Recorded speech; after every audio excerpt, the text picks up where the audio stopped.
Nous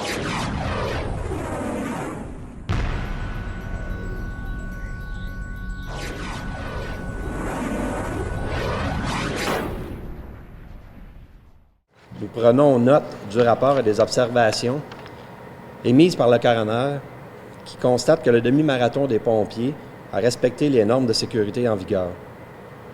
Après l'événement, on s'est remis en question. C'est normal pour nous de revoir tout ce que nous avons fait dans le but de s'améliorer.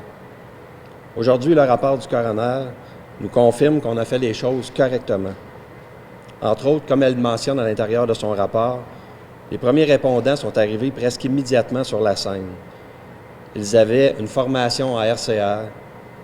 Le défibrillateur a été apporté sur les lieux 2 minutes après que la téléphoniste du 911 en ait fait la demande, ce qui est excellent.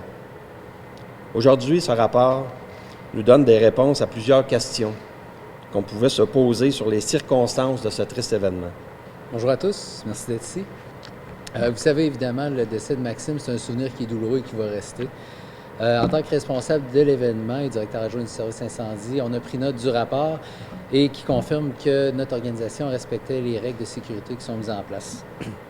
Pour mettre les règles de sécurité en place, on s'est basé sur un guide qui existait, qui est créé par la Fédération québécoise d'athlétisme. Donc, on s'est basé là-dessus et on a amélioré les choses qu'on pouvait faire.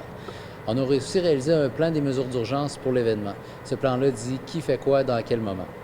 Le médecin qui était sur place était un médecin qui était bénévole avec nous depuis les 3 dernières éditions. C'est un médecin urgentologue qui travaillait au centre hospitalier du centre de Mauricie.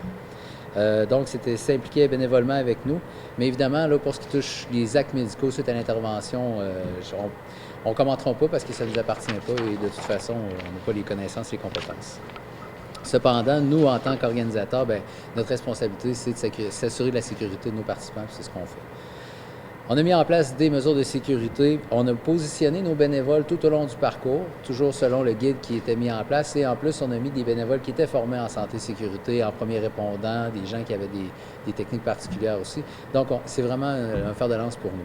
La prochaine édition, évidemment, du demi-marathon se prépare avec quand même dans un climat particulier, c'est évident. Le souvenir de Maxime est présent, est toujours présent, l'a été depuis 9 mois et va l'être évidemment la journée de l'événement.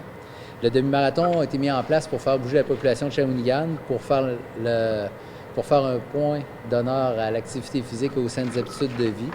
Mais surtout, ça se veut un événement qui est ouvert à tous, je veux le rappeler. L'objectif, c'est de rendre la course à pied accessible à tout le monde et particulièrement aux citoyens de Shawinigan qui n'ont pas à aller à l'extérieur pour le faire. Donc, évidemment, c'est dans cet esprit que la 7e édition du demi-marathon se prépare. Et encore cette année, ça va être une journée à ne pas manquer. Je vous remercie beaucoup.